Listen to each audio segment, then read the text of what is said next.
Hello everyone, this is Eliezer Phinehas and you are watching Eliezer educational academy. तो भाई जितने भी students हैं वो राहत का सांस ले लें, क्योंकि बहुत ज़्यादा जो थी इसकी जो आज की वीडियो अपलोड हो रही है इसकी बहुत ज़्यादा डिमांड थी। क्योंकि आज की जो वीडियो है उसमें जो सेकेंड ईयर पीएचडी है उसके लॉन्ग क्वेश्चन आंसर जो कि टारगेट पेपर में इंक्लूडेड है, मतलब कि जो सेकेंड ईयर पाकिस्तान स्टडीज़ है उसका 100 टारगेट पेपर का लॉन्ग सेक्शन आज के इस वीडियो में अपलोड हो रहा है। तो काफ़ी टाइम से स्टूडेंट्स की रिक्वेस्ट आ रही थी, तो मैंने सोचा कि इस पर भी एक वीडियो बना ली जाए। तो आज की इस वीडियो में जितने भी तमाम जो long question answers target paper के अंदर रखे गए हैं तो उसको हम लोग डिस्कस करेंगे।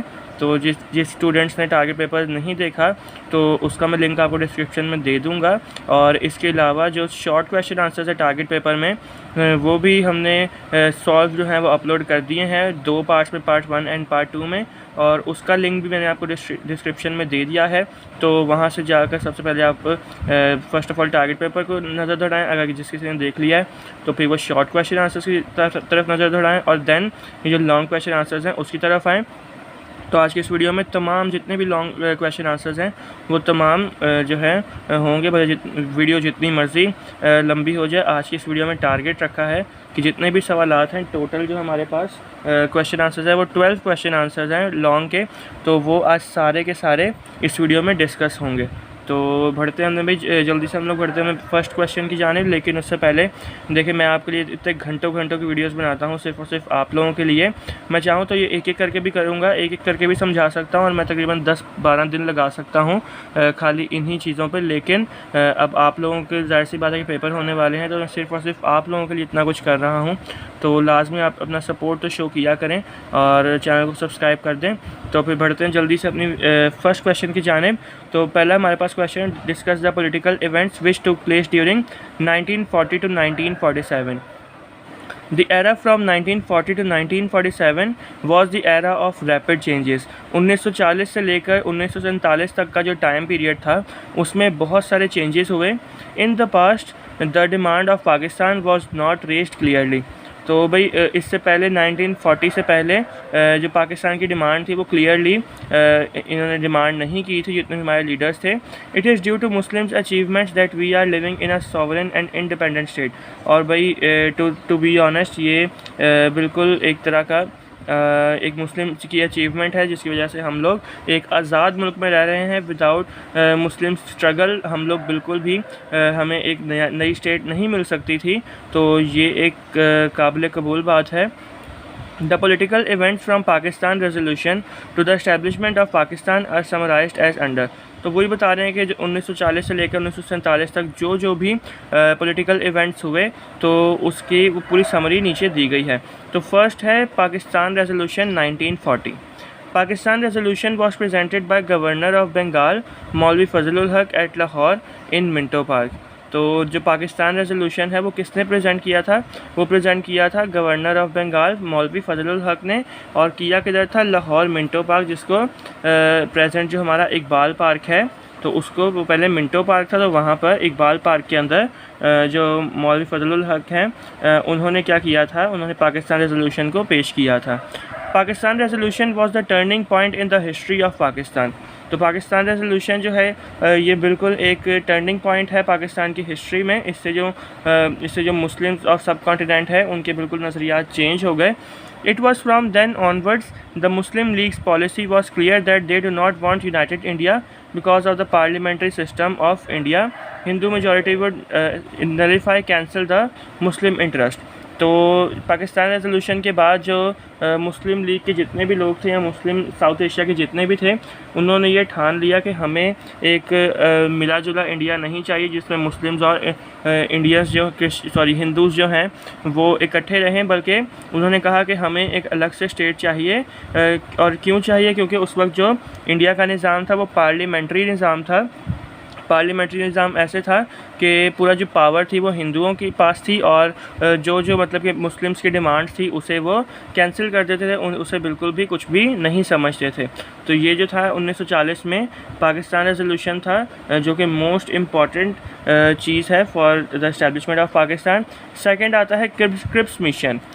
तो ये पढ़ते हैं हम लोग। Sir Stafford Cripps was sent by the British government to India to discuss with Indian leaders about the future Indian constitutions।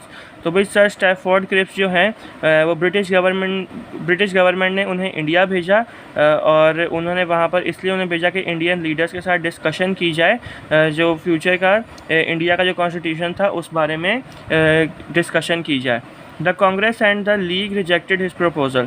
तो उस वक्त जो इंडिया के अंदर दो मेन जो है पार्टीज चल रही थी, एक तो कांग्रेस की थी जो कि हिंदुओं की पार्टी थी, एंड देन जो मुस्लिम लीग थी वो मुसलमानों की पार्टी थी। तो इन दोनों पार्टीज़ ने ये जो आए थे ना सर स्टैफोर्ड क्रिप्स जो कि इंडिया कॉन्स्टिट्यूशन के बारे में डिस्कस करने आए थे, तो इनको रिजेक्ट कर दिया, इनकी जो बातें हैं उनको रिजेक्ट कर दिया।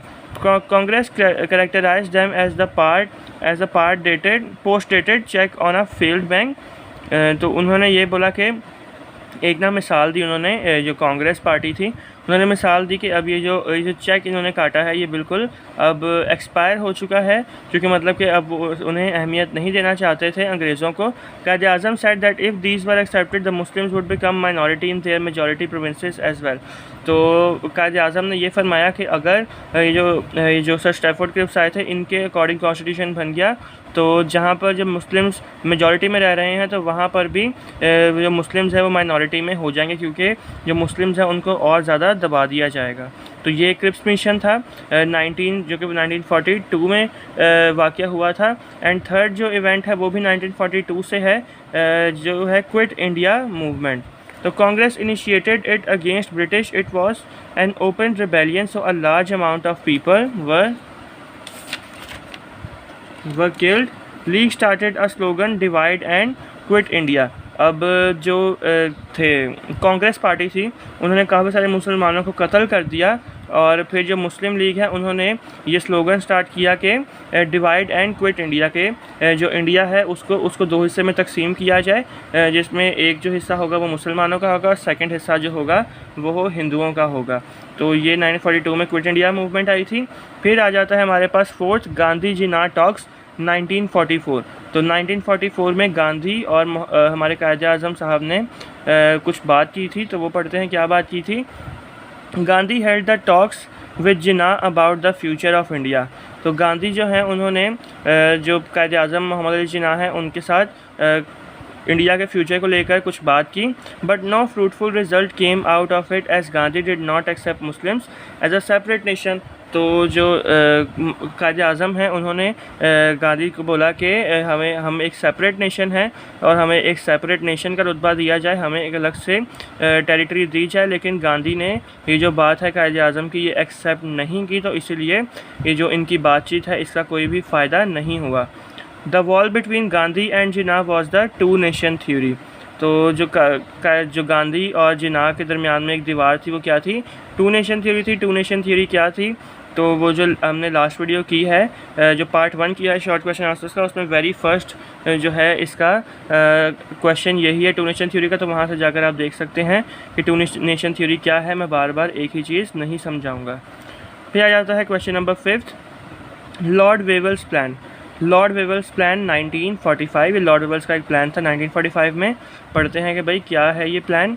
इन May 1945 lord Wavell the viceroy of India went to London and discuss about his ideas about the future of India with the British administration.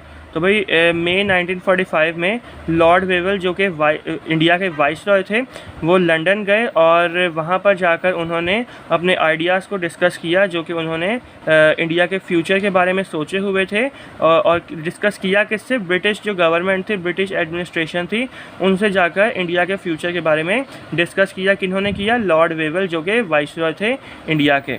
This discussion resulted in the formation of action plan which was made public in June 1945। और इसके result में क्या हुआ, इसके नतीजे में ऐसा हुआ कि एक प्लान बना और जो कि जिसको पब्लिक किया गया जून 1945 में। गए कब थे, मई 1945 में, लेकिन ये जो लॉर्ड वेवल हैं उन्होंने इस जो प्लान को जो पब्लिक किया, मतलब कि सबको बताया, तो वो था जून 1945 का। This plan is known as Wavell's plan, और इसी प्लान को क्या कहा जाता है, वेवल्स प्लान कहा जाता है।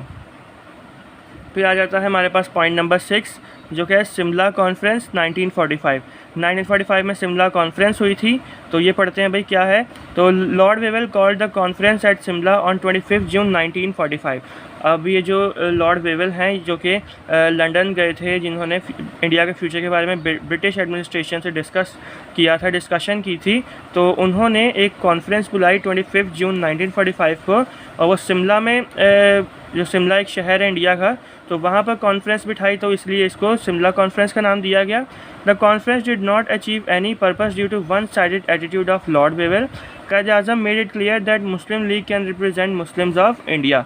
तो जो लॉर्ड वेवेल हैं उन्होंने ये जो कॉन्फ्रेंस बिठाई वो उसका कोई मतलब कि फ़ायदा नहीं हुआ, किसी भी पर्पस पर नहीं पहुंची, क्योंकि जो लॉर्ड वेवेल हैं उनका वन साइडेड एटीट्यूड था। और इस दौरान ही कायद-ए-आज़म ने ये बात क्लियर कर दी कि जो मुस्लिम लीग है वो मुस्लिम जितने भी मुसलमान हैं इंडिया के उसको रिप्रेजेंट कर सकती है। फिर 7 पॉइंट हमारे पास आता है जनरल इलेक्शंस 1945 टू 1946। तो जनरल इलेक्शंस हुए थे 1945 से 1946 तक। ये हम लोग पढ़ लेते हैं कि क्या है। Elections of the central and provincial assemblies was held in 1945 to 1946। Central और प्रोविंशियल असेंबली के जो इलेक्शन थे वो 1945 से लेकर 1946 तक हुए। Muslim League won 30 seats of central legislature and won 430 seats out of 490 of provincial legislature. तो भाई जो मुस्लिम लीग पार्टी थी उसने 30 सीटें जो जीती सेंट्रल लेजिस्लेचर से, उन्होंने 30 सीटें जीती और 430 सीटें जीती 490 में से प्रोविंशियल लेजिस्लेचर की। और ये एक बहुत बड़ी अचीवमेंट थी, क्योंकि 490 में से 430 जो सीट्स थी वो मुस्लिम लीग ने ही जीती। तो ये एक बहुत बड़ी उनके लिए उस टाइम पर अचीवमेंट थी। तो Quaid-e-Azam said on this occasion, और इस ओकेजन पर कायद-ए-आज़म ने फरमाया, I have no doubt now in the establishment of Pakistan. और अब जब मुझे जो पाकिस्तान की एस्टेब्लिशमेंट होगी उस पर कोई भी डाउट नहीं है। The Muslims of India told the world that they want no power in the world can topple the opinions of 10 crore Muslims of India. तो उस वक्त जो इंडिया में 10 करोड़ लोग रह रहे थे, तो कायद-ए-आज़म साहब ने ये फरमाया कि अब जैसे आपको पता है कि 490 सीट्स में से 430 सीट्स मुस्लिम लीग ने जीत ली थी, तो अब तो मतलब कि बिल्कुल कायद-ए-आज़म को क्लियर हो गया था। उन्होंने कहा कि अब तो कोई डाउट नहीं है कि पाकिस्तान बनेगा ही बनेगा। और इन्होंने कहा कि जो मुस्लिम्स हैं इंडिया के, उन्होंने दुनिया को बता दिया है कि हमें पाकिस्तान चाहिए, हमें एक सेपरेट नेशन चाहिए, और कोई भी दुनिया में पावर है वो 10 करोड़ मुस्लिम्स की जो ओपिनियन है उसको बिल्कुल भी गिरा नहीं सकते। तो यहाँ पर जाकर ये वाला पॉइंट ख़त्म होता है जनरल इलेक्शंस वाला। नेक्स्ट पॉइंट है कैबिनेट मिशन 1946। तो cabinet mission visited India in 1946 and submitted its recommendations to the Britishers as a result. अच्छा, मैं फर्स्ट ऑफ ऑल ये बताता हूँ कि कैबिनेट मिशन जो है उसने इंडिया को विज़िट किया था 1946 में, और उन्होंने अपनी जो रिकमेंडेशंस हैं उसे सबमिट किया था और ब्रिटिशर्स को उन्होंने अपनी रिकमेंडेशन सबमिट की थी। तो as a result an interim government is formed, और इसके रिज़ल्ट में एक इंटरिम गवर्नमेंट फॉर्म हुई। But Congress and Muslim League could not cooperate amongst them, और जो कांग्रेस और मुस्लिम लीग है उन्होंने इस बारे में बिल्कुल भी कोऑपरेट नहीं किया। फिर 9th पॉइंट है Delhi convention 1946। Quaid-e-Azam called a convention of all the members of Muslim league. तो जो कायद-ए-आज़म साहब हैं उन्होंने एक कन्वेंशन रखवाई, जितने भी जहाँ पर उनको बुलाया, जितने भी मेंबर्स हैं मुस्लिम लीग के उनको बुलाया, और ये जो कन्वेंशन उन्होंने रखी दिल्ली में रखी, इसलिए इसको दिल्ली कन्वेंशन भी कहा जाता है। और ये जो कन्वेंशन बुलाई 1946 में बुलाई। तो at the convention every member took a pledge to undergo any danger for the attainment of national goal of Pakistan। और इस मीटिंग में क्या हुआ, प्लेज का मतलब होता है प्रॉमिस। तो जितने भी मेंबर्स हैं मुस्लिम लीग के, उन्होंने ये इस बात का प्रॉमिस किया, इस बात का वादा किया कि हमें कोई भी ख़तरे से गुजरना पड़े हम लोग गुजरेंगे, और हम लोग इस गोल के लिए गुजरेंगे कि हमें एक सेपरेट स्टेट चाहिए, जिसका नाम उन्होंने पाकिस्तान रखा। फिर आता है 10th पर हमारा 3rd जून प्लान 1947। तो 1947 को 3rd जून प्लान हुआ था। तो Lord Mountbatten prepared a plan of transference of power according to the wish of people. तो लॉर्ड माउंटबेटन जो थे उन्होंने क्या किया था, उन्होंने ये ऑफिशियली ये बात कर दी थी कि जो इंडिया है वो तकसीम हो जाएगा, क्योंकि जो ज़्यादातर आबादी थी वो यही चाहती थी। He emphasized on partition of the country and told that it was the only solution of Indian political deadlock। तो उन्होंने इस बारे में मज़ीद एक्सप्लेन करते हुए कहा कि जो पाकिस्तान की पार्टीशन है, इंडिया की जो पार्टीशन है, इंडिया का मतलब कि जो तकसीम करना है वो होकर ही रहेगा, क्योंकि इसके अलावा ये जो जितनी भी जंग हो रही है इसके इंडियन एंड मुस्लिम्स की, तो इसके अलावा कोई भी हल नहीं है। तो both Congress and Muslim league accepted this plan. तो कांग्रेस जो हिंदू पार्टी थी और मुस्लिम लीग जो मुस्लिम्स की पार्टी थी, दोनों पार्टीज़ ने इस जो ये प्लान है 3 जून प्लान, ये उन्होंने एक्सेप्ट किया। 3 जून प्लान इसलिए क्योंकि लॉर्ड माउंटबेटन है, उन्होंने ये सारी बात 3 जून को की थी, इस वजह से इसको 3 जून प्लान का नाम दिया जाता है। फिर हमारे पास 11th पॉइंट आता है। 11th एंड लास्ट पॉइंट बहुत लंबा चौड़ा सवाल है, और ये नहीं कि यही जो जितने भी हैं आपके पीएचडी में जितने भी सवालात हैं वो तमाम के तमाम ही ऐसे ही बहुत ज़्यादा लेंथी क्वेश्चन आंसर्स हैं। तो 14 अगस्त ट्रांसफ़र ऑफ पावर 1947। तो the transfer of power ceremony was held इन कराची। तो जो ट्रांसफ़र ऑफ पावर सेरेमनी थी वो कराची के अंदर हेल्ड हुई। ऑन 15 अगस्त 1947 Quaid-e-Azam was sworn in as governor general of Pakistan and mister Liaquat Ali Khan was elected as his prime minister. तो जो 15 अगस्त 1947 है, इस दौरान क्या हुआ, जो कायद-ए-आज़म हैं वो गवर्नर जनरल पाकिस्तान के मुंतखब हुए, और जो लियाकत अली खान हैं वो पाकिस्तान के वेरी फर्स्ट प्राइम मिनिस्टर मुंतखब हुए। तो यहाँ पर जाकर हमारा इतना लंबा चौड़ा जो सवाल है वो जाकर यहाँ पर ख़त्म होता है। तो अब हम लोग बढ़ते हैं अपने नेक्स्ट क्वेश्चन की जानिब। तो नेक्स्ट क्वेश्चन है आपके सामने, right the Islamic provisions of 1973 constitution of Pakistan. तो ये हम लोग देख लेते हैं भाई 1973 कॉन्स्टिट्यूशन ऑफ पाकिस्तान। तो on 7 April 1972 the National Assembly of Pakistan appointed a committee to prepare a draft of the permanent constitution of Pakistan। तो 7 अप्रैल 1972 में जो पाकिस्तान की नेशनल असेंबली है उन्होंने एक कमेटी को अपॉइंट किया और उन्हें कहा कि एक ड्राफ्ट प्रिपेयर किया जाए जिससे एक परमानेंट कॉन्स्टिट्यूशन जिससे ये बनाया जाए। तो the assembly passed the bill on 10 April 1973 and at last the constitution came into force on 14 अगस्त 1973। तो जो हमारी नेशनल असेंबली है पाकिस्तान की, उन्होंने 10 अप्रैल 1973 को जो कॉन्स्टिट्यूशन है पाकिस्तान का जो अभी तक चल रहा है परमानेंट कॉन्स्टिट्यूशन जो है उसको एक्सेप्ट तो कर लिया था, लेकिन जो कॉन्स्टिट्यूशन है वो फोर्स में कब आया, मतलब कि उस पर जो कॉन्स्टिट्यूशन है उस हिसाब से चलना कब स्टार्ट हुआ, 14 अगस्त 1973 को। तो following are the Islamic provisions of 1973 constitution based on the principles of holy Quran and Sunnah. और जो इस्लामिक प्रोविजंस ऑफ पाकिस्तान कौन से थे 1973 के, तो यहाँ पर पॉइंट वाइज हमें बताया गया है। तो ऑफिशियल नेम सबसे पहले तो रखा गया, तो Pakistan shall be known as Islamic republic of Pakistan. तो ऑफिशियल नेम में ये डिसाइड हुआ कि पाकिस्तान का जो असल नाम होगा, पूरा नाम जो होगा वो होगा Islamic republic of Pakistan. Second है स्टेट रिलीजन, तो Islam shall be the state religion of Pakistan. जो पाकिस्तान की स्टेट रिलीजन थी उसको इस्लाम जो है वो पाकिस्तान की स्टेट रिलीजन मुंतखब हुई। फिर आता है third point, Allah is sovereign. तो Allah the almighty is the only sovereign of all powers of the universe. और ये बात क्लियर की गई कि पूरे जो कायनात है उसकी तमाम जो पावर है, तमाम जो ताकत है वो अल्लाह के पास है। The authority bestowed by him is a sacred trust and the people will exercise with the limits prescribed by Holy Quran and Sunnah। तो ये बात भी क्लियर की गई कि जो भी अथॉरिटी करता है, जैसे कोई भी प्राइम मिनिस्टर बनता है तो वो अल्लाह की तरफ से होगा, वो मतलब कि अल्लाह की तरफ से चुना जाएगा। और जितने भी लोग हैं उन्हें जो भी हमारा लीडर होगा पाकिस्तान का उनके अकॉर्डिंग चलना पड़ेगा, क्योंकि हमारे जो कुरान है और सुन्ना है उसमें भी यही फरमाया गया है कि जितने भी मतलब कि जो भी हमारे लीडर्स हैं उनकी बात हमें माननी चाहिए। फिर हमारे पास आता है फोर्थ पॉइंट आता है हमारे पास डेफिनेशन ऑफ अ मुस्लिम। तो मुस्लिम की डेफिनेशन हमें बताएगी कि डेफिनेशन ऑफ मुस्लिम क्या है। The constitution also gives the definition of a Muslim a person who believes in the concept of tauheed और वननेस ऑफ अल्लाह। ऐसा इंसान जो कि अल्लाह के एक होने को मानता है कि अल्लाह एक है, and believes the Hazrat Muhammad is the last prophet of Allah is described as a Muslim. और ऐसा इंसान जो कि हज़रत मोहम्मद को अल्लाह का आखिरी पैगंबर मानता है तो वही जो है मुस्लिम डिस्क्राइब किया जा सकता है। फिर आता है 5th point, Muslim to be a president और प्राइम मिनिस्टर।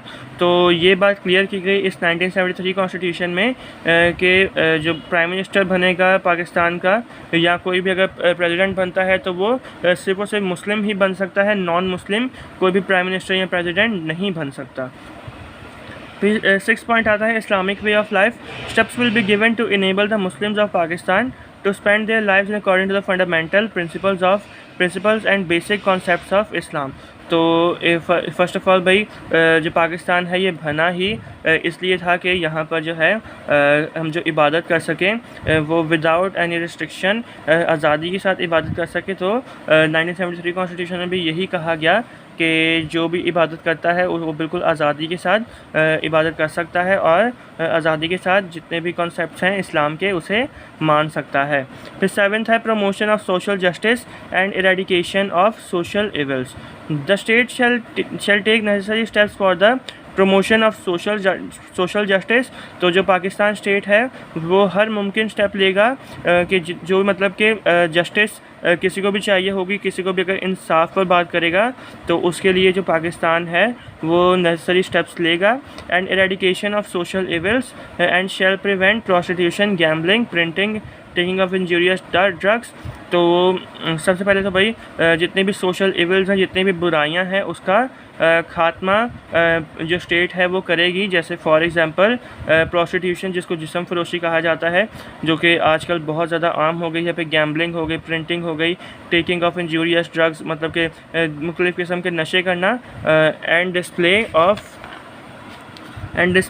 डिस्कस्टिंग एडवर्टीज़मेंट और मतलब कि जो बुरी एडवर्टाइजमेंट्स हैं उसको भी उनकी भी रोकथाम करना। ये भी ये जो है कॉन्स्टिट्यूशन है उसमें इस कॉन्स्टिट्यूशन में इसको भी मद्देनज़र रखा गया। लेकिन अनफॉर्चुनेटली बदकिस्मती से जितनी भी ये बातें हैं कि ड्रग्स जितनी भी मतलब कि नशे वाली चीज़ें हैं, नशा ना करना और फिर ये जो जिस्म फरोशी वगैरह है, ये सब बड़े माज़रत के साथ कहना पड़ता है और बहुत दुख के साथ कहना पड़ता है कि ये चीज़ें आज भी पाकिस्तान के अंदर आम हैं और कोई भी इस पर जो है कोई भी स्टेप नहीं लेता।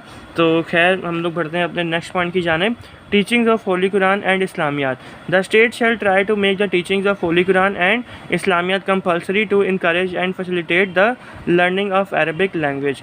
तो ये स्टेट ने ये मतलब कि किया, हमें ये बताया कि होली कुरान की टीचिंग और इस्लामियात की टीचिंग उसको लाजमी बनाया जाएगा, जिसकी वजह से जो स्टूडेंट्स हैं, जितने भी लोग हैं, बच्चे हैं, बड़े हैं, उनको इस्लामी तालीम दी जाए और अरबी जो ज़ुबान है उसमें भी उन्हें फ़ौक़ियत हासिल हो सके। तो ये बात थी, ठीक है। फिर 9th पॉइंट है provision relating to faith of Islam. It is proclaimed that the future constitution would not be according to European pattern. और ये भाई सबसे पहले वाज़िया किया गया कि जो हमारा फ्यूचर कॉन्स्टिट्यूशन होगा, अगर अब ये तो परमानेंट कॉन्स्टिट्यूशन हो गया ना, लेकिन अगर फ्यूचर में कहीं भी जाके 100 साल बाद, 200 साल बाद अगर कोई कॉन्स्टिट्यूशन बदलता है तो वो यूरोपियन पैटर्न की तरह बिल्कुल भी नहीं होगा। And but it should be according to ideological and democratic faith of Islam. और ये जो फ्यूचर कॉन्स्टिट्यूशन अगर बनता है हमारा तो ये जो है इस्लाम की टीचिंग के अकॉर्डिंग ही होगा। On passing of this constitution, Mr. Liaquat Ali Khan called it is the most important occasion in the life of this country। और जब ये 1973 का कॉन्स्टिट्यूशन पास हुआ तो मिस्टर लियाकत अली खान जो हैं उन्होंने ये बोला कि ये जो ओकेज़न है ये पाकिस्तान की जितनी भी लाइफ है, ज़िंदगी है, वो सबसे इम्पॉर्टेंट ओकेज़न है। फिर आता है 10th पर हमारे पास zakat and waqf. Proper organisation of zakat, waqf and mosque shall be ensured. तो प्रॉपर ऑर्गेनाइजेशंस होंगी ज़कात के लिए, मस्जिद बनाने के लिए। तो ये एक बात क्लियर की गई। 11th है strengthen bond of Muslim unity.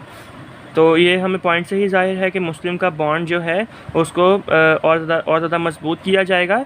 The government shall endure to strengthen relations among the Muslim countries to promote the Muslim unity. तो गवर्नमेंट ने ये चीज़ हमें वाज़िया की कि जितने भी मुस्लिम कंट्रीज़ हैं ऑल अराउंड द वर्ल्ड उसके साथ जो पाकिस्तान है वो अच्छे ताल्लुकात बनाएगी, ताकि ऑल ओवर द वर्ल्ड जो मुस्लिम्स हैं उनका यूनिटी हो सके, उनका एका हो सके, and follow the Islamic principle of brotherhood. और आपको पता है कि भाईचारे का भी इस्लामिक प्रिंसिपल है, तो इस चीज़ को भी मद्देनज़र रखते हुए ये जो बात है ये बताई गई।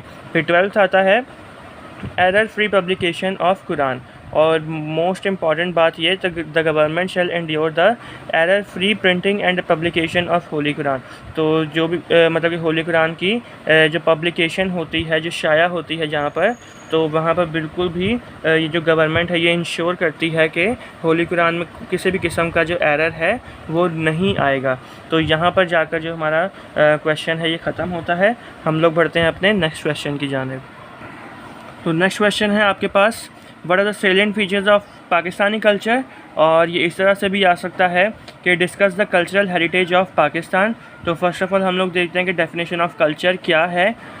तो इसके आंसर की जाने बढ़ते हैं। The collective display of customs and traditions, faith and creeds, ways of living, language and dress of any person in their day to day social life is called the culture of that person. तो भाई culture की definition बड़ी प्यारी इन्होंने समझाई हुई है कि किसी भी इंसान का कस्टम ट्रेडिशन हो, तो किसी का इनाम बोल रहा हूँ, किसी का ईमान है, किसी का ईमान क्या है, किसी का कास्ट क्या है, मतलब कि ज़ात क्या है, उनके रहने का तरीका सलीका, फिर उनकी लैंग्वेज, उनकी ज़ुबान, और उनके मतलब कि पहनने का तरीका, रोज़ बरोज़ जो उनके day to day social life को जो मतलब कि ड्रेसेस का जो है तरीका है या पहनने का तरीका, उसे जो है कल्चर कहा जाता है उस इंसान का। The way of life which distinguish us from others is not only our culture but also our distinctive mark। और जो ऐसी चीज़ जो कि हमें दूसरों से मुख्तलिफ बनाती है वो सिर्फ़ और सिर्फ हमारा कल्चर नहीं है, लेकिन एक और मोस्ट इम्पॉर्टेंट चीज़ है। तो Pakistani culture basically influenced by the Islamic values. तो पाकिस्तानी कल्चर जो है वो किससे इन्फ्लुएंस हुआ है? इस्लामी टीचिंग से जो है वो इन्फ्लुएंस हुआ है। Some features of culture of Pakistan are given below. कुछ फीचर्स जो हैं पाकिस्तानी कल्चर के वो नीचे दिए गए हैं। तो फर्स्ट पॉइंट है mixed culture. The culture of Pakistan is a mixed culture. भाई जाहिर सी बात है, हमें सबको पता है कि जो पाकिस्तान का कल्चर है वो मिक्स्ड कल्चर है, क्योंकि यहाँ पर आगे मैं आपको बताऊंगा, क्योंकि देखें this influence is prominent from language, literature, arts, painting, dress etcetera. तो ये जो डिफरेंस है ना, ये हर एक चीज़ में देखिए, जैसे लैंग्वेज है, लैंग्वेज हर एक की अलग अलग है। कोई सिंधी बोलता है, कोई पंजाबी बोलता है, कोई पश्तो बोलता है, कोई कुछ बोलता है, तो लैंग्वेज का फ़र्क आ गया। फिर अदबी जैसे लिटरेचर हो गई उसका फ़र्क है, आर्ट्स का है, पेंटिंग, ड्रेसेस, फिर ड्रेसेस का अलग फ़र्क है। पंजाब साइड जैसे धोती और कमीज़ पहनते हैं, कुछ सलवार कमीज़ पहनते हैं, कुछ पैंट शर्ट पहनते हैं शहरी ज़िंदगी में। तो इस वजह से ये जो कल्चर है हमारा मिक्स्ड कल्चर कहलाता है। नेक्स्ट हमारे पास है mail oriented family. The family life in Pakistan is mail oriented. तो भाई ये बात आप याद रखें कि आपको सबको पता होगा कि जो पाकिस्तान की फैमिली लाइफ है वो मेल ओरिएंटेड है। मतलब कि जो सरबरा है, जितने भी जो घर के फ़ैसले होते हैं वो जो मेल से होते हैं। वे all the authorities are vested in the male elder member of the family. Male से तो ये सारी जो है जितनी भी ये ज़िम्मेदारियां हैं घर की वो मेल की तो होती हैं, लेकिन जो सबसे बड़ा हेड होता है हमारी फैमिली का वो जो होता है वो एल्डर मेल होता है। सबसे बड़ा जो मेल मेंबर होता है फैमिली का, या तो वो हस्बैंड हो सकता है, फादर हो सकता है, एल्डर सन हो सकता है, या ग्रैंडफादर हो सकता है। फिर थर्ड है इस्लामिक वे ऑफ आर्किटेक्चर। तो इस्लामिक वे ऑफ आर्किटेक्चर भी है यहाँ पर, कल्चर में शामिल है। The glorious heritage of architecture is a distinguished feature of Pakistani culture. जो आर्किटेक्चरिंग का फ़न है वो पाकिस्तान को मुख्तलिफ बनाता है। Islamic way of architecture can easily be appreciated by some examples. कुछ एग्जाम्पल से पाकिस्तान के आर्किटेक्चर को हम लोग आसानी के साथ जो है उसकी हौसला अफजाई कर सकते हैं, उसको प्रेज़ कर सकते हैं। जैसे कि चौखंडी ऑब्लॉन्ग शेप्ड ग्रेव्स, जो पाकिस्तान की ग्रेव्स होती हैं, जो कब्रें होती हैं वो चौखंडी मतलब कि ऑब्लॉन्ग शेप की होती हैं। फिर जैसे जामिया मस्जिद हो गई, ठट्टा बिल्ड बाय शाहजहाँ ने ठट्टा को बिल्ड किया। Lahore fort, Badshahi mosque build by Aurangzeb, Shalimar garden build by Shahjahan etcetera. तो जितनी भी ये एग्जांपल्स दी गई हैं, ये एक इनक्रेडिबल पीस ऑफ आर्किटेक्चर है जो कि हमारे पाकिस्तान के अंदर मौजूद हैं। तो ये जो है हमारे इस्लामिक वे ऑफ आर्किटेक्चर को रिप्रेजेंट करते हैं। तो फोर्थ पॉइंट है हमारे पास, वो है dress. In Pakistani culture the national dress for male is shalwar kameez. तो ये तो भी सबको पता है कि जो पाकिस्तानी कल्चर है उसमें जो हमारा जो नेशनल ड्रेस है वो शलवार कमीज़ है मेल के लिए, और फीमेल्स के लिए जो उनका नेशनल ड्रेस है वो है shalwar kameez and dupatta. In Punjab shalwar is replaced by dhoti. तो पंजाब साइड पर अगर देखा जाए तो शलवार की जगह लोग धोती पहनना ज़्यादा पसंद करते हैं क्योंकि उनके ये कल्चर में शामिल है। तो फॉर हेड वेयर पगड़ी is use for rural areas of all the provinces of Pakistan. जितने भी गांव देहात हैं, जितने भी प्रोविंसेस में अगर देखा जाए तो वहाँ पर लोग पगड़ी पहनना भी पसंद करते हैं सर पे। और आपने देखा होगा ना सिख मूवीज़ में भी, और सिखों को देखा होगा तो पगड़ी पहनते हैं। तो ऐसे रूरल एरियाज़ में पगड़ी का इस्तेमाल ज़्यादा है, भले वो मुसलमान हों या क्रिश्चियंस हों, पगड़ी पहनना पसंद करते हैं। तो western dresses are also being worn in cities. आपको पता है कि वेस्टर्न ड्रेसेस भी सिटीज़ में, अब जितने भी आप मुझे देख रहे हैं वो सारे शहर में रहते हैं, कराची से बिलोंग करते हैं, कुछ हैदराबाद से। तो वेस्टर्न ड्रेसेस जैसे कि सूट्स हो गए, पैंट शर्ट्स हो गए, जीन्स वगैरह, तो वेस्टर्न कंट्रीज़ में वेस्टर्न कंट्रीज़ बोल रहा हूँ, वेस्टर्न ड्रेसेस भी पहने जाते हैं हमारे पाकिस्तान के अंदर। फिर आता है हमारे पास फिफ्थ पॉइंट, मल्टीलिंगुअल कंट्री। तो मल्टीलिंगुअल से भाई ये तो पॉइंट से ही ज़ाहिर है कि हमारी जो पाकिस्तानी कंट्री है वो मल्टीलिंगुअल है। यहाँ पर तकरीबन 30 मुख्तलिफ़ ज़ुबानें बोली जाती हैं। तो आए हम लोग देखते हैं। तो Pakistan is a multilingual country. अभी मैंने बताया about 30 languages are being spoken in Pakistan, ये भी मैंने आपको बता दिया। Sindhi, Punjabi, Balochi, Pashto and Saraiki are the most important regional languages of Pakistan. तो ये कुछ हमें ज़ुबानें दी गई हैं, जैसे सिंधी, पंजाबी, बलोची, पश्तो एंड सराइकी। ये जो ज़ुबानें हैं ये most important regional languages of Pakistan है। देखें ये रीजनल है, नेशनल नहीं है, ठीक है। रीजनल मतलब कि प्रोविंसेस में जो अलग अलग सूबों में जो बोली जाए वो रीजनल लैंग्वेजेस कहलाती हैं, और जो ऑल ओवर द कंट्री बोली जाए वो जो है वो नेशनल लैंग्वेज कहलाती है। तो इसलिए लिखा है कि and Urdu serve as a national language of Pakistan. Urdu जो है वो नेशनल लैंग्वेज है पाकिस्तान की, which act as a link language for all the provinces in Pakistan. और ये जो लैंग्वेज है ये एक तरह से लिंक लैंग्वेज की तरह एक्ट करती है, क्योंकि ये जो लैंग्वेज है ये हर एक सूबे में बोली जाती है। तो ये हो गया हमारे पास। 6th पॉइंट है रिलीजियस फेस्टिवल्स। तो ये मोस्ट इंपॉर्टेंट पॉइंट है। The most important religious festivals of Muslims are Eid ul Azha and Eid ul Fitr. तो जो मोस्ट इम्पॉर्टेंट जो फेस्टिवल्स हैं हमारे मज़हबी जो त्यौहार हैं, जो मुस्लिम्स के मज़हबी त्यौहार हैं मोस्ट इम्पॉर्टेंट, वो है ईद उल अज़हा एंड ईद उल फितर। ये दो जो त्यौहार हैं ये बहुत ज़्यादा जो ईदें हैं ये बहुत ज़्यादा इम्पॉर्टेंट रोल प्ले करती हैं हमारे मुसलमान कम्युनिटी में। Eid Miladun Nabi holy prophet peace be upon him birthday is celebrated with great rejoice on 12 Rabiul Awwal. तो जैसा कि आपको पता है कि ईद मिलादुन नबी जो है वो उसके अंदर जो हमारे हज़रत मोहम्मद हैं उनकी बर्थडे को हम लोग सेलिब्रेट करते हैं। और ये कब करते हैं हम लोग सेलिब्रेट? 12 रबीउल अव्वल को हम लोग हमारे हज़रत मोहम्मद की जो बर्थडे है उसको सेलिब्रेट करते हैं। तो our non Muslim brothers also shares the rejoicing of Muslim festivals. और जो हमारे नॉन मुस्लिम्स जो भाई बहन हैं वो भी इस जो फेस्टिवल्स हैं इन ईदों पे हमारे जो मुसलमान भाई हैं उनके साथ साथ रहते हैं, उनके साथ ईद को मनाते हैं। They also celebrate their on religious festivals. और ये अपने जो स्पेसिफिक रिलीजियस फेस्टिवल्स हैं उन्हें भी मनाते हैं। जैसे for example Christians celebrate Christmas the birthday of Jesus Christ on 25 दिसंबर। और जो क्रिश्चियंस हैं वो क्रिसमस मनाते हैं। और क्रिसमस होता क्या है? क्रिसमस जो है वो जीसस क्राइस्ट यसु मसीह की हम लोग बर्थडे मनाते हैं 25 दिसंबर को।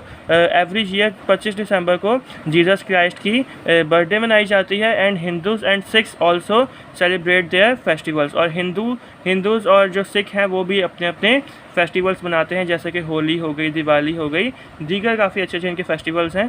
तो जो हम ड्रामा भी देखते रहते हैं, काफ़ी अच्छे फेस्टिवल्स हैं। Then big fairs and melas the major gatherings are organised in Pakistan. और पाकिस्तान में हर साल जो है बड़े बड़े जो मेला होते हैं, बिग फेयर्स या मेला जिनको कहते हैं हम हमारी पाकिस्तानी ज़ुबान में, जिसको मेजर गैदरिंग कहा जाता है, वो पाकिस्तान में ऑर्गेनाइज़ की जाती है at the earth of some famous saints. और जो हमारे काफ़ी जो हैं हमारे जो फेमस सेंट्स हैं उनके मज़ारों पर, अर्श जो है वो मज़ार को कहा जाता है, तो हमारे जो फेमस सेंट्स हैं उनके मज़ारों पर जो है मेला लगाया जाता है हर साल तकरीबन। तो these big fairs and melas are the valuable assets of a Pakistani culture. और जो मेला जो हैं ये भी हमारे पाकिस्तानी कल्चर को रिप्रेजेंट करते हैं। 7th पॉइंट है faith and belief. Pakistan society is based upon the belief of oneness of Allah and Hazrat Muhammad peace be upon him as the last prophet of Allah.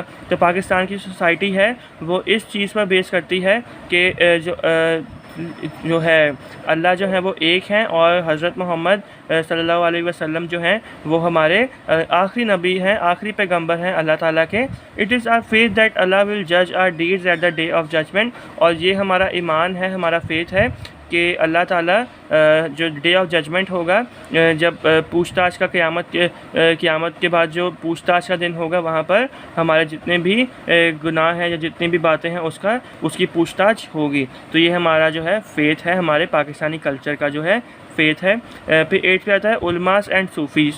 तो ये भी हमारे पाकिस्तानी कल्चर में main role play करते हैं हमारे उलमा और Sufis. Ulama and Sufi poets have a great importance in our Pakistan society. उलमा एंड सूफ़ी जो होते हैं उनकी हमारी पाकिस्तान सोसाइटी में बहुत ज़्यादा अहमियत है। They played a great role in spreading Islam and also brings millions of people to the field of Islam. और ये जो है ये इस्लाम को फैलाने में एक अहम किरदार अदा करते हैं। और ये जो हैं ये मिलियंस ऑफ पीपल मतलब कि लाखों लोगों को इस्लाम में आने की भी दावत देते हैं। फिर 9th पॉइंट है हमारा हिस्ट्री एंड सिविलाइजेशन। तो पाकिस्तान की हिस्ट्री और सिविलाइजेशन के बारे में पढ़ लेते हैं। The history and civilization of Pakistan is very old. Pakistan की जो हिस्ट्री है और पाकिस्तान की सिविलाइजेशन है वो बहुत पुरानी है। Its history and civilization is very rich. It talks about the period when the Aryans came through central Asia. ये इतनी पुरानी है हमारी जो पाकिस्तान की सिविलाइजेशन है कि ये जब आर्यंस आए थे हमारे सेंट्रल एशिया में, ये तब से ही पाकिस्तान की हिस्ट्री की शुरुआत होती है। जैसे कि आप देख सकते हैं कि द सिविलाइजेशन ऑफ टैक्सिला की जो सिविलाइजेशन हुई, टैक्सिला बना, मोहनजोदड़ो बना और हड़प्पा बना। जो इंडस वाली सिविलाइजेशन ने बनाया था तकरीबन आज से 4-5 हज़ार साल पहले ये जो टैक्सिला, मोहनजोदड़ो और हड़प्पा बनाए गए हैं। तो आप खुद देख सकते हैं कि जो पाकिस्तान की जो सिविलाइजेशन है वो 4 से 5 हज़ार साल पहले से ही चलती आ रही है। फिर हमारे पास 10th पॉइंट है वे ऑफ लिविंग, कि हम लोग किस तरह से ज़िंदगी गुजारते हैं पाकिस्तानी पीपल। तो the people of Pakistan lives according to their provincial culture. जो पाकिस्तान के लोग हैं वो हमारा जो सूबाई कल्चर है उस हिसाब से रहते हैं। But they all follow the common culture Islamic way of living. अब जैसे जो गांव देहात के पंजाब साइड के लोग हैं उनका रहन सहन फ़र्क है और जो शहर के लोग हैं उनका रहन सहन फ़र्क है। लेकिन जो कॉमन एक चीज़ है जो पूरे पाकिस्तान के लोग करते हैं वो इस्लामिक वे ऑफ लिविंग, मतलब कि जो इस्लाम की टीचिंग के अकॉर्डिंग रहते हैं। ये एक कॉमन हमारे में बात आ जाती है। तो यहाँ पर जाकर हमारा ये वाला सवाल भी ख़त्म होता है। हम लोग बढ़ते हैं अपने नेक्स्ट क्वेश्चन की जानिब। नेक्स्ट क्वेश्चन आपकी स्क्रीन के सामने है जिसमें लिखा है कि right the importance of Urdu language in our national life. जो उर्दू लैंग्वेज है उसकी क्या अहमियत है हमारी नेशनल लाइफ में। तो सर्टेन पॉइंट्स विच, इसका आंसर की जानिब हम लोग बढ़ते हैं। Certain points which shows importance of Urdu in our national integration are given below. कुछ पॉइंट्स जो हैं वो हमें नीचे दिए गए हैं। तो फर्स्ट पॉइंट जो है means of unity and brotherhood. The people of Pakistan are one nation. तो जो पाकिस्तान के लोग हैं वो एक नेशन है, एक कौम है। Therefore their thoughts, aims and objectives are common. और इसी वजह से इनकी जो सोचें हैं, इनके ख्यालात हैं, ऑब्जेक्टिव्स हैं, वो कॉमन हैं। There progress and prosperity depends upon their unity and brotherhood. और ये बात तो पक्की है कि अगर हम लोग यूनाइट नहीं होंगे, हम लोग भाईचारे के साथ नहीं रहेंगे तो हम लोग प्रोग्रेस नहीं कर सकते, हम लोग आगे नहीं बढ़ सकते। और अगर हमने आगे बढ़ना है तो उसके लिए हम लोगों में यूनिटी होनी चाहिए, ब्रदरहुड होना चाहिए। तो an important factor which helps in achieving the unity and brotherhood is Urdu. और एक इम्पॉर्टेंट फैक्टर यही है कि हम लोग भाईचारे के साथ जो रहते हैं वो उर्दू ज़ुबान की वजह से ही रहते हैं। अब आप बोलेंगे सर ये क्या बात हुई, तो मैं आपको एग्जांपल देता हूँ। जैसे फॉर एग्ज़ाम्पल एक बंदा है वो सराइकी बोल रहा है, ठीक है और आपको सराइकी आती नहीं है और आप उर्दू बोलने वाले हैं, तो आप खुद बताएं कि भले आप भी बहुत अच्छे हैं, वो जो सराइकी बोलने वाला बंदा है वो भी बड़ा अच्छा है, तो आप कम्युनिकेट ही नहीं कर सकते। अब आप उर्दू बोल रहे हैं, अगला बंदा सराइकी बोल रहा है, तो आप लोगों को एक दूसरे की समझ ही नहीं आएगी, तो आप भाईचारे के साथ रह ही नहीं सकते। तो इसलिए जो उर्दू ज़ुबान है वो एक मेन रोल प्ले करती है ब्रदरहुड और यूनिटी को अचीव करने के लिए। सेकेंड पॉइंट है source of expression. Urdu language has become the source of expression feelings, thoughts and aspiration.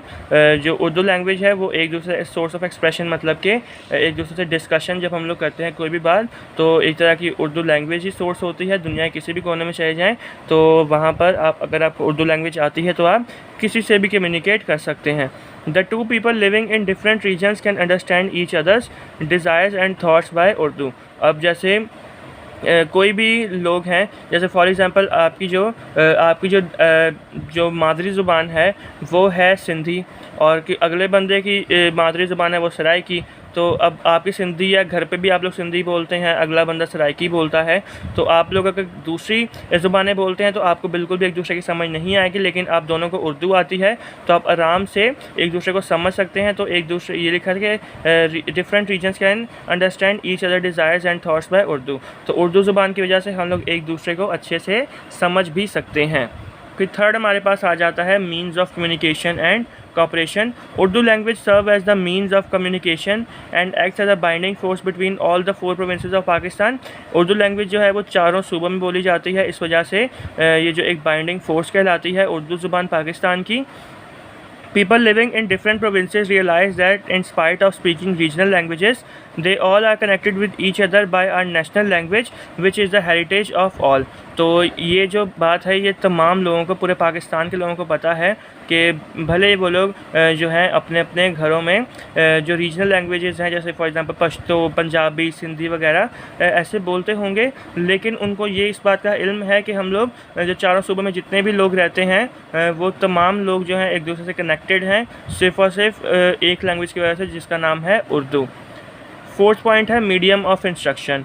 Urdu language is the medium of instruction in most of the educational institutions of Pakistan. अब जैसे आप पता है कि स्कूल, कॉलेजेस, यूनिवर्सिटीज़ वगैरह में हमें उर्दू में ही पढ़ाया जाता है, भले इंग्लिश मीडियम स्कूल बोलें, हमारा होता है कि नाम के इंग्लिश मीडियम स्कूल्स होते हैं, तो लेकिन वहाँ पर पढ़ाया तो फिर भी उर्दू में ही जाता है। अब ऐसा तो नहीं है कि भाई आपको, अब जैसे आपका कॉलेज है कि आपको सराइकी में समझाया जाता है, आपको पश्तो में क्या समझाया जाता है, ऐसा बिल्कुल भी नहीं है। तो तमाम जितने भी इंस्टीट्यूशन है पाकिस्तान, ऑल ओवर पाकिस्तान, तो उसके अंदर क्या है उर्दू में ही समझाया जाता है। जैसे मैं हूँ, आप या मैं किसी की एग्जांपल क्यों दे रहा हूँ, मैं अपनी एग्जांपल दूँ ना, तो जैसे मैं हूँ, मैं भी आपको उर्दू में ही समझा रहा हूँ। तो अब जो मुझे स्टूडेंट्स देखते हैं वो अलग अलग फैमिली से बिलोंग करते हैं, कोई फैमिली में पश्तो बोलता होगा, कोई सिंधी होगा, कोई पंजाबी होगा, तो डिफरेंट किस्म के लोग देखते हैं, लेकिन उनको उर्दू आती है, इस वजह से उन्होंने चैनल को ट्यून किया है और वो चैनल को देखते हैं। तो history, Islamic studies, political science and many other subjects are taught up to MA level in Urdu. तो जितने भी आपको यहाँ पर जो सब्जेक्ट्स दिखाए हैं, history, Islamic studies, political science और दूसरे भी, तो ये MA लेवल मतलब कि मास्टर्स लेवल तक ये जो सब्जेक्ट्स हैं सारे वो उर्दू में पढ़ाए जाते हैं। तो lectures of Islamic education and religion is delivered in Urdu all over Pakistan. और जो इस्लामिक एजुकेशन है, जो मजहबी जो एजुकेशन है ऑल ओवर पाकिस्तान, वो उर्दू में ही समझाई जाती है। अब वैसे तो जो कुरान है, होली कुरान है या इस्लाम का है, उसका ओरिजिन जो है वो अरबी से है, लेकिन हमें फिर भी अरबी में नहीं, हमें सारी चीज़ें जो है वो उर्दू में समझाई जाती हैं। तो ये भी उर्दू एक मेन रोल प्ले करती है। नेक्स्ट पॉइंट की जाने बढ़ते हैं, वो है कि source of national identity. After the establishment of Pakistan, Urdu became the national language of Pakistan. जो पाकिस्तान की एस्टेब्लिशमेंट है, पाकिस्तान के बनने के बाद उर्दू को जो है वो नेशनल लैंग्वेज ऑफ पाकिस्तान का रुतबा दे दिया गया था। And a source of identity, means of unity and brotherhood, source of expression, means of communication, cooperation, ये सारे हम लोगों ने पॉइंट्स पढ़ लिए हैं। एंड मीडियम ऑफ इंस्ट्रक्शन, तो ये सारे पॉइंट्स लिखे गए हैं जो हमने पीछे पढ़े हैं। Quaid-e-Azam Muhammad Ali Jinnah said it in a clear cut words that the national language of Pakistan word Urdu.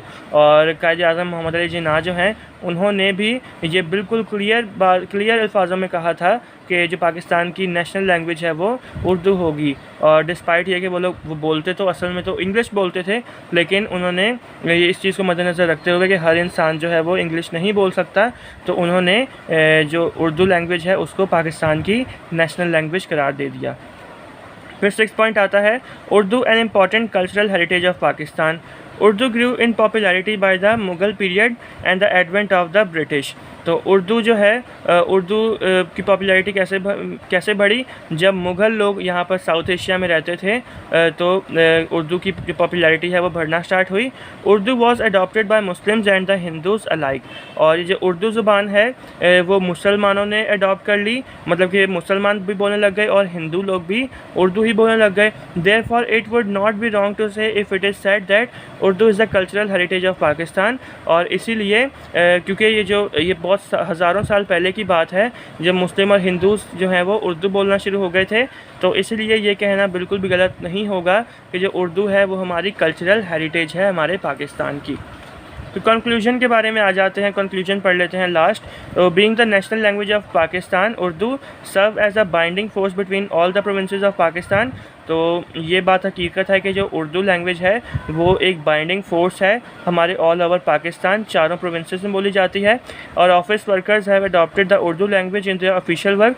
जितने भी हमारे ऑफिस वर्कर्स हैं, कहीं पे भी हम लोग काम करते हैं तो वहाँ पर सारे जो हैं वो उर्दू लैंग्वेज से ही एक दूसरे से मुखातिब होते हैं, बातचीत करते हैं। The Urdu developmental board and Anjuman Taraqqi Urdu are trying to make a place for Urdu in a society and it is hope that Urdu would make its place in a society in a very short period of time. अब जैसा कि आपको पता है कि जो उर्दू है वो आहिस्ता आहिस्ता जो अपनी जो क्लियरिटी है, जो अपनी जिसे बोलते हैं ना खालिसपन, वो छोड़ती जा रही है, ख़त्म होता जा रहा है उर्दू का। क्योंकि जैसे कि आप देख सकते हैं कि जितने भी शायर हैं, अभी हम पढ़े ना जो पुराने शायर हैं, तो वो जो थी वो 100% उर्दू थी, मतलब कि एकदम खालिस उर्दू थी। और हम लोग जब वो पढ़ते हैं तो हमें वो समझ नहीं आती। तो ये जो उर्दू है ये काफ़ी वक्त के साथ साथ जैसे कुछ लोगों ने पंजाबी के वर्ड्स ऐड करना स्टार्ट कर दिए, सिंधी के वर्ड्स ऐड करना स्टार्ट कर दिए। तो ऐसे से जो उर्दू जो है, उर्दू ज़ुबान जो है वो अपना जो खालिसपन है वो ख़त्म कर रही है। लेकिन उर्दू डेवलपमेंटल बोर्ड है और अंजुमन तरक्की उर्दू है वो नेसेसरी स्टेप्स ले रहे हैं, काफ़ी वो जदोजहद कर रहे हैं कि जो उर्दू है वो जो उसका जो खालिसपन है उर्दू का वो दोबारा बहाल हो सके। तो यहाँ पर जाकर जो आपका उर्दू लैंग्वेज वाला क्वेश्चन है ये जाकर ख़त्म होता है यहाँ पर। तो फिर हम लोग अपनी नेक्स्ट क्वेश्चन की जाने बढ़ते हैं। उससे पहले आपको रिक्वेस्ट है, देखिए 50 मिनट्स की वीडियो होने वाली है और अभी सिर्फ और सिर्फ 4 ही क्वेश्चंस हुए हैं, अभी बहुत सारे क्वेश्चंस बाकी हैं। तो ये मेरी आपसे रिक्वेस्ट है, देखिए आप तो आराम से बैठकर सुन रहे होते हैं लेक्चर, ठीक है, और मैं मुसलसल विदाउट एनी कट मैं बोल रहा होता हूँ लेक्चर में। तो आप लोग लाजमी सपोर्ट किया करें। देखें अगर आप सपोर्ट नहीं करेंगे तो मैं लेक्चर्स भी बिल्कुल नहीं, इंसानों को पता है कि डीमोटिवेट हो जाए तो वो कोई भी काम नहीं कर पाता। तो अब चैनल को सब्सक्राइब करते हैं तो इससे मुझे मोटिवेशन मिलती है। तो जिन स्टूडेंट्स ने जितने भी हमारे स्टूडेंट्स हैं जिन्होंने सब्सक्राइब कर दिया है चैनल को, तो उनको बहुत बहुत थैंक यू। और जिन स्टूडेंट्स ने नहीं किया तो वो जल्दी से अपने ये जो हमारा चैनल है इसको सब्सक्राइब करें। अब हम लोग मिलते हैं अपने उसमें नेक्स्ट क्वेश्चन की जाने बढ़ते हैं। तो हम लोग जल्दी से नेक्स्ट क्वेश्चन की जाने बढ़ते हैं। तो हमारे पास नेक्स्ट क्वेश्चन है, agriculture is the backbone of Pakistan economy discuss. कि एग्रीकल्चर जो है क्या वो हमारे जो पाकिस्तानी इकोनॉमी है उसकी बैकबोन है। तो इस बारे में हमने डिस्कस करना है। तो फर्स्ट ऑफ़ ऑल हम लोग डेफिनेशन देख लेते हैं कि एग्रीकल्चर की डेफिनेशन क्या है। तो agriculture is the process of cultivation of land और soil for the production purpose. तो एग्रीकल्चर ये होता है कि ज़मीन में जैसे हम लोग मैं आपको आसान अल्फाज से बताता हूँ कि ज़मीन में जैसे हम लोग फसलें उगाते हैं, जैसे फल सब्ज़ियाँ उगाते हैं और फिर उसको जब काटते हैं, और तो इस चीज़ को, इस पूरे प्रोसेस को क्या कहते हैं, एग्रीकल्चर कहते हैं। Agriculture plays a vital role in the economy of Pakistan and its development तो जो एग्रीकल्चर है वो बहुत ही ज़्यादा एक अहम किरदार अदा करता है हमारी पाकिस्तान की इकॉनमी में। तो 40% of our labour force is directly engaged with culture. तो जितने भी हमारे जो लेबर मतलब कि जो मज़दूर जितने भी हमारे हैं ऑल ओवर पाकिस्तान अगर देखा जाए तो उसमें से 40% लोग जो हैं वो इस एग्रीकल्चर के काम में मुंसलिक हैं। About 70% of the population of Pakistan is involve in agriculture directly और इनडायरेक्टली। और देखा जाए जो एग्रीकल्चर डिपार्टमेंट है ना 40% लोग तो उसके अंदर हैं, लेकिन तकरीबन 70% जो पाकिस्तान की पॉपुलेशन है वो डायरेक्टली या इनडायरेक्टली एग्रीकल्चर से मुंसलिक हैं, इन एग्रीकल्चर का ही काम करते हैं। जैसे मज़दूर तो करते ही करते हैं, लेकिन जो अमीर लोग हैं उन्होंने भी ज़मीनें ली हुई होती हैं और वो भी ये जो है एग्रीकल्चर का अपनी ज़मीनों पर काम करवा रहे होते हैं।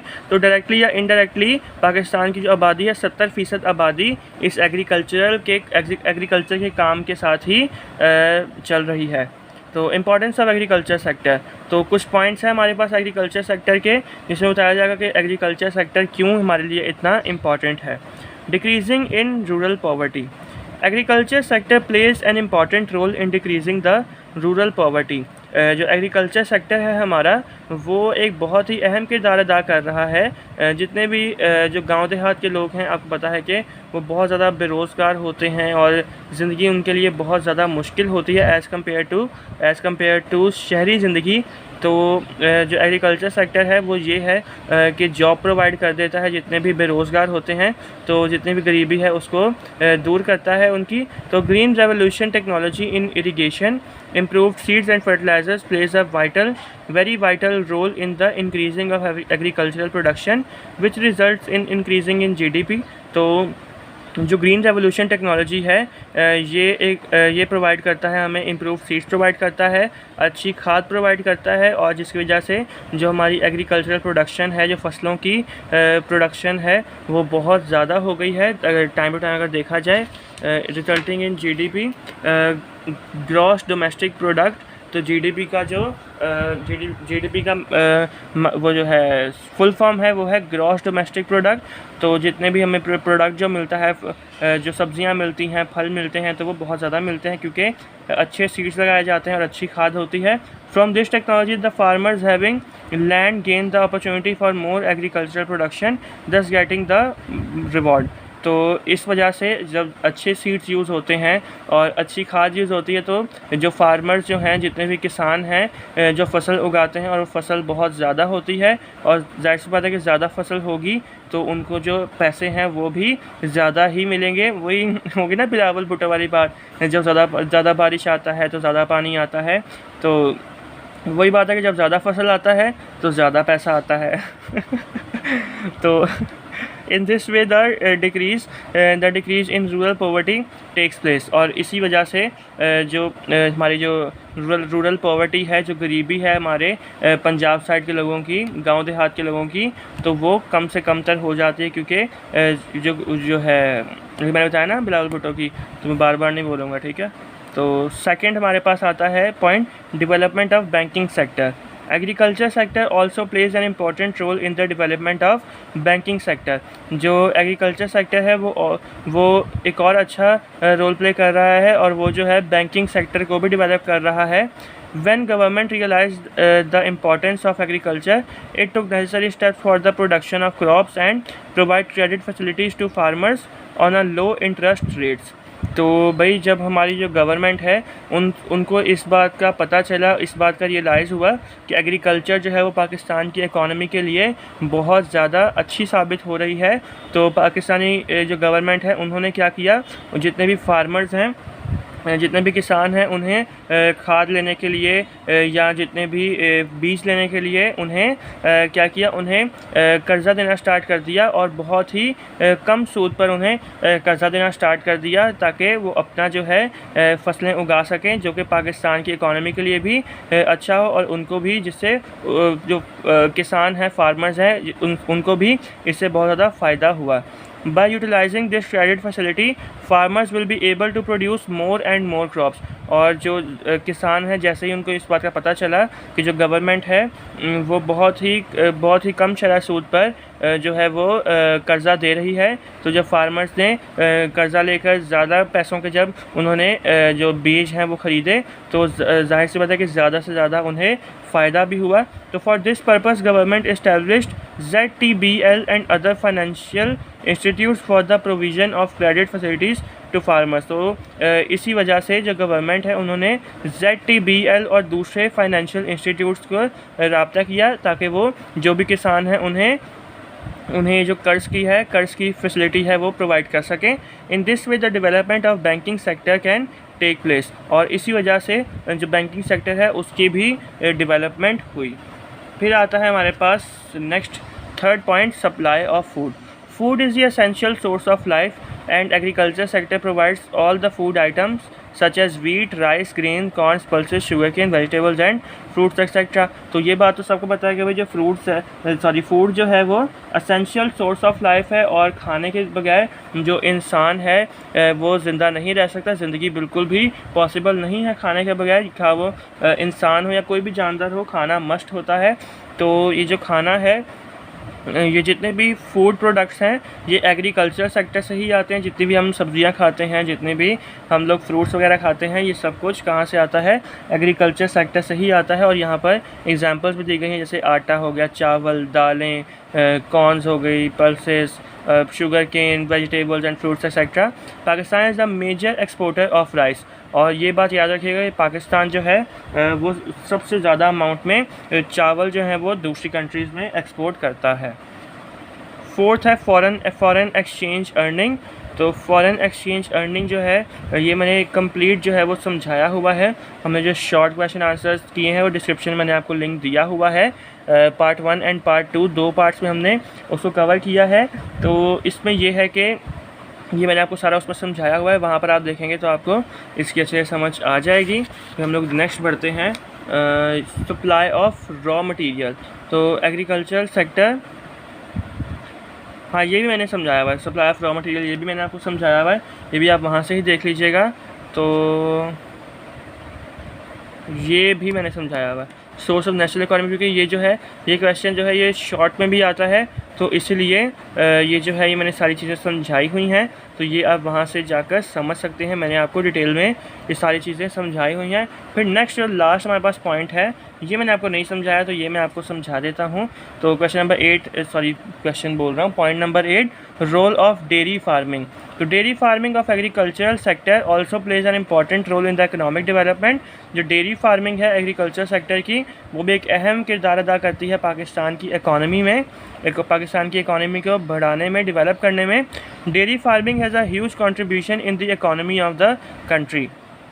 तो डेयरी फार्मिंग जो है उसकी पाकिस्तान की इकॉनमी में एक बहुत ज़्यादा अहम किरदार है। The milk and meat and by products of dairy farming has a great market.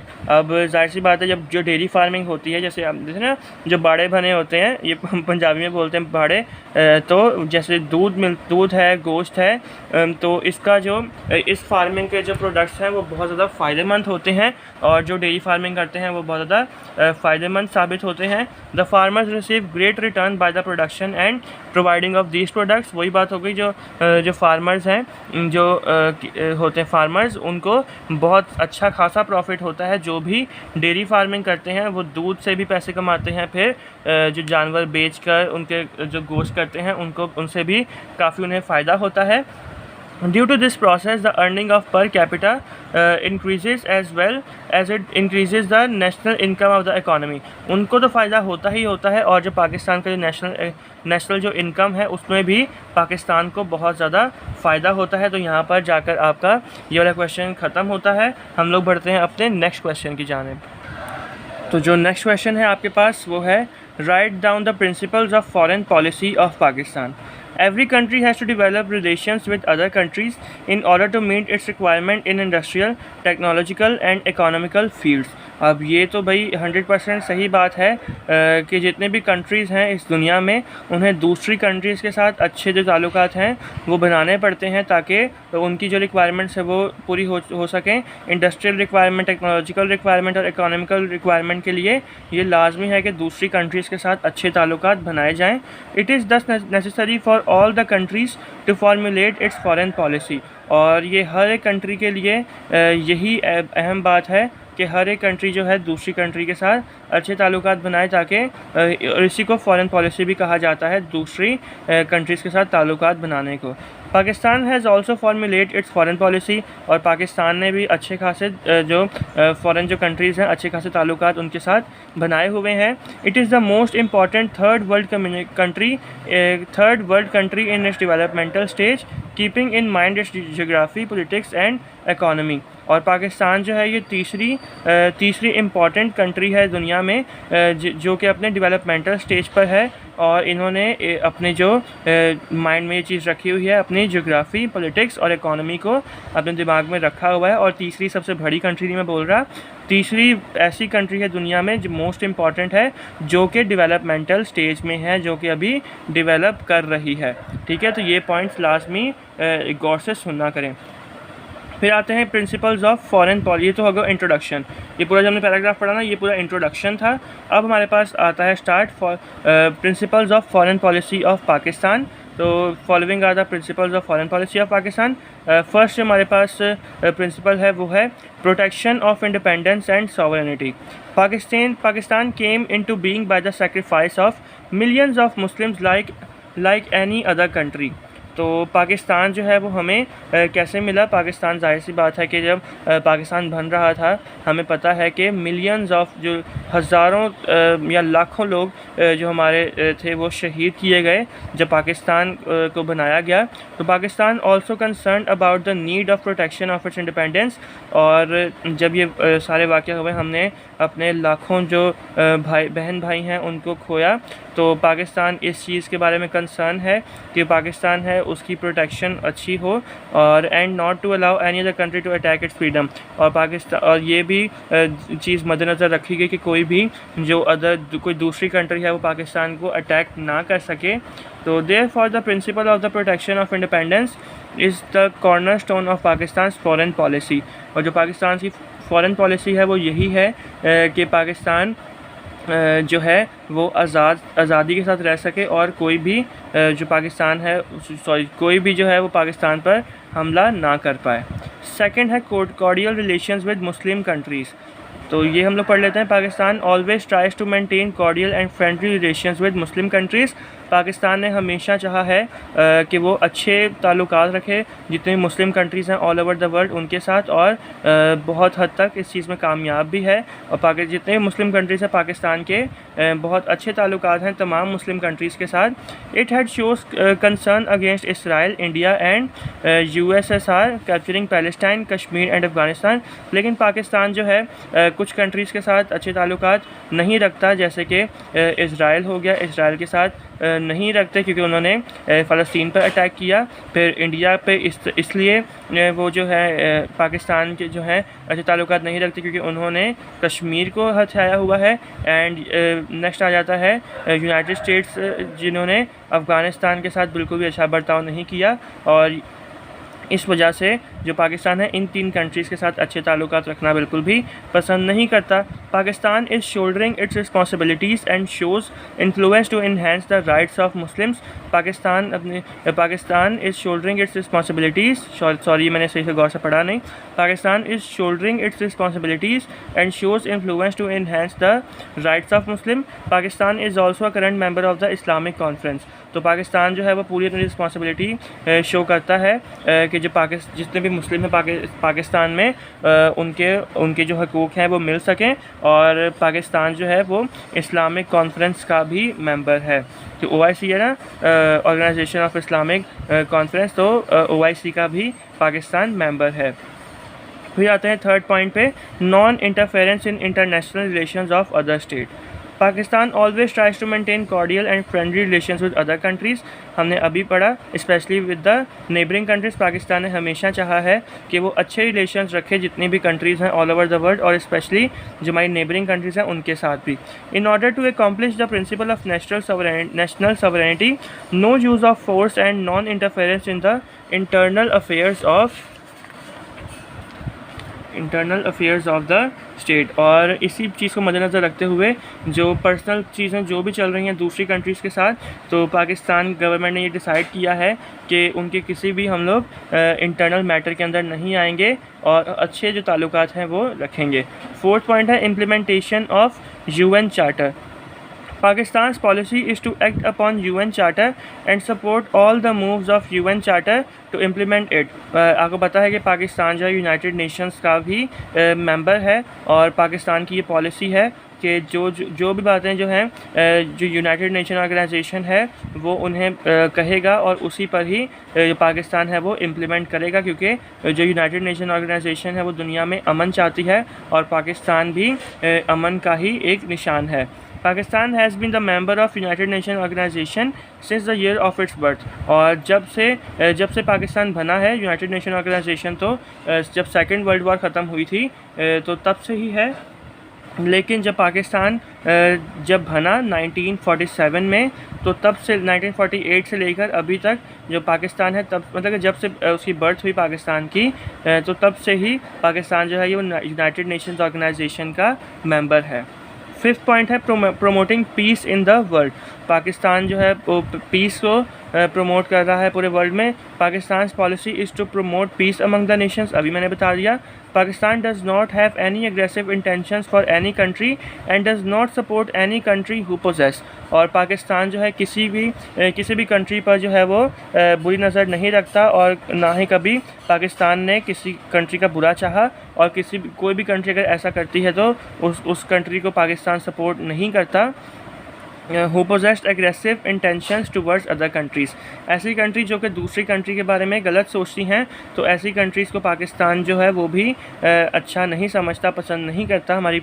तो Pakistan had always tries to settle disputes through negotiations rather than war. और पाकिस्तान ने हमेशा यही चाहा है, हिस्ट्री गवाह है कि ये वो लोग बोल रहे हैं कि हम, खैर मैं नहीं वो मज़ीद आगे नहीं पढ़ूँगा, वो जो रियल बातें हैं असल में वो तो सारे जानते ही हैं। तो पाकिस्तान जो है वो यही कहता है कि अगर कोई भी मिसकम्युनिकेशन हो, मिसकंसेप्शन हो, तो पाकिस्तान जो है वो जंग नहीं करता, बल्कि वो जो है ऐसे कहता है कि कोई भी बातचीत करके इस बस लड़ाई को जो है दफ़ादूर किया जाए, रफ़ा दफ़ा किया जाए। सिक्स्थ है non alignment. Pakistan has the policy of non-alignment. Example, stay away from the alignment of big strong forces and to stay away from cold war। और पाकिस्तान जो है, पाकिस्तान की ये पॉलिसी है नॉन अलाइनमेंट की। तो नॉन अलाइनमेंट पॉलिसी का मतलब ये है कि कोई भी जैसे बहुत ज़्यादा स्ट्रॉन्ग फोर्सेस हैं और जो भी जंग करने वाले मतलब कि जो लोग हैं, और कोई मतलब कि जो दो कंट्रीज़ ऐसी हैं जो आपस में जंग करने का मंसूबा रखती हैं, तो पाकिस्तान ऐसे कंट्रीज से दूर ही रहे। तो ये पाकिस्तान की पॉलिसी है। Pakistan has also given its association with SEATO and CENTO and was also included in NAM non alignment movement in 1979। तो ये सारी ऑर्गेनाइजेशंस हैं जो कि पीस के लिए काम करती हैं, और पाकिस्तान इन सब का मेंबर भी रह चुका है। Point number 7, supporting self determination. Pakistan has always been the great supporter of self-determination. Pakistan's policy is to support recognition of mutual regards for each other's rights and to establish an environment of self-determination. Conclusion: the guiding principles of Pakistan's foreign policy was rooted in history of an Islamic ideology, in its rich cultural heritage and experienced history। और ये सारी जो अमन वाली बातें हमने देखी कि पाकिस्तान कैसे कैसे अमन को पसंद करता है, और ये जो सब है ये सब कुछ इस्लामिक टीचिंग के अकॉर्डिंग है, क्योंकि जो पाकिस्तान है वो बना ही इस्लामिक टीचिंग के अकॉर्डिंग था। और जो पाकिस्तान का जो कॉन्स्टिट्यूशन है 1973 कॉन्स्टिट्यूशन, जो कि अभी तक है और वो परमानेंट कॉन्स्टिट्यूशन भी कहा जाता है, तो वो भी इस्लामिक प्रोविज़न के अकॉर्डिंग ही बना था। As an Islamic and non aligned country, Pakistan always upholds the above mentioned principles.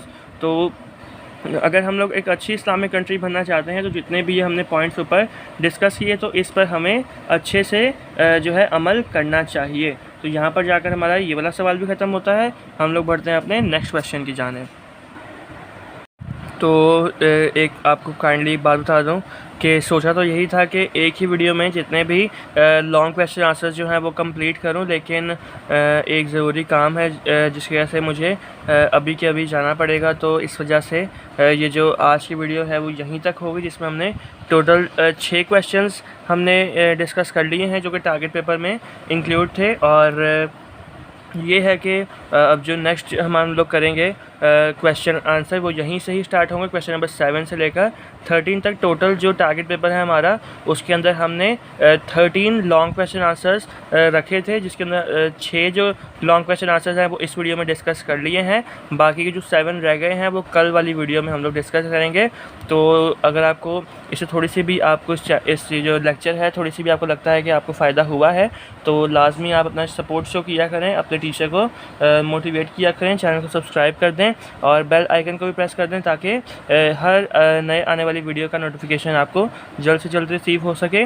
तो मिलते हैं अपने नेक्स्ट वीडियो में, तब तक के लिए goodbye and take care और देखते रहें एलिज़र एजुकेशनल एकेडमी।